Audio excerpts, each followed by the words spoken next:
मेरी तरफों सारे दोस्तां नूं अस्सलाम वालेकुम। पिछली तां जिहड़ा क्लिप सी ओह थोड़ा तवील सी।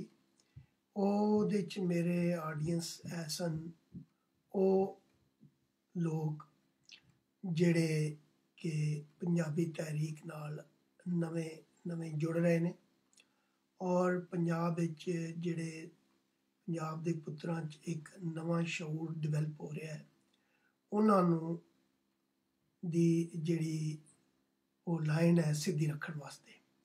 ओहदे च मैं मुखातब नहीं सां वड्डियां आलमां और मुफक्करां और जिहड़े मुफ्तियान कराइम ने उन्हां दे नाल मुखातब नहीं सां। मेरा मुखातब ओह बच्चे सन जिहड़े इस तहरीक नाल जुड़ रहे ने। अज दा जिहड़ा क्लिप है एह मैं हर उस आलम फाजल अगे सवाल रखन लगा वां जिहड़ा कि एह समझदा है कि जिहड़ी आज़ादी दी तहरीक चली ओहदे च फलां साहब ने अपना योगदान पाया, हिस्सा पाया और बहुत वड्डे ओह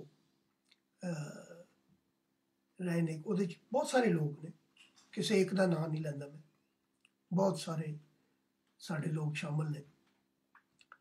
ते मैं सिर्फ ये कहना वां कि 1849 तो लैके 1947 तक जितने भी जदों अंग्रेज़ ने पंजाब दे उत्ते हमला किया, पंजाब दी एक मुंतखब हकूमत नूं ख़त्म किया, वो जिस तरह भी मुंतखब हकूमत सी, लोकां दी हकूमत सी, उन्होंने ख़त्म करके कब्जा करके अपनी हुकूमत कायम की। यानी मेरे मुल्क दे उत्ते गैर मुल्की काबज़ हो गया। ते पंजाब दी जिहड़े धरती दे पुत्तर सन उन्होंने उस कब्जे नूं तस्लीम नहीं किया और उन्हें अपनी जदोजहद डे वन तो शुरू कर दी। उस दौरान जितने भी अदबी महाज दे उत्ते लोग है सन, वो कोई भी रूप सी, शायर सन, अदीब सन, साफी सन, कोई भी सन।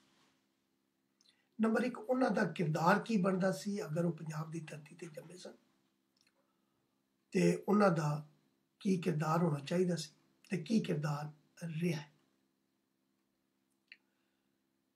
उन्होंने किस किस्म की शायरी की थी, अफसाने लिखे या अखबारां दे विच जिहड़ियां खबरां होंदियां ने वो किस तरह दियां किस हवाले नाल दित्तियां ताकि ਉਹਦੇ ਨਾਲ पता चले कि जिस तरह अवाम दे विच वो जदोजहद करने वाले हीरो जिहड़ियां अपनियां जानां दे रहे सन, अपने तन मन धन की कुर्बानी दे रहे सन, उन्हां दे नाल इस धरती ते जम्मे जिहड़े शायर अदीब सन वो कितने जुड़े सन और किस हद तक उन्हां दा साथ दे रहे सन। उन्हां सारियां शायरां अदीबां दियां तहरीरां चीज़ां सामने भी लियांदियां जान ते उन्हां दे नाम भी लियांदे जान। और फिर इस मौके ते जिहड़े भी लोग सन, चाहे वो जागीरदार सन, पीर बाबे खान नवादे सन, शायर अदीब सन, जिन्हां ने उस काबिज हुकूमत कोलों माली तौर ते, एजाजी तौर ते मफाद हासिल किए और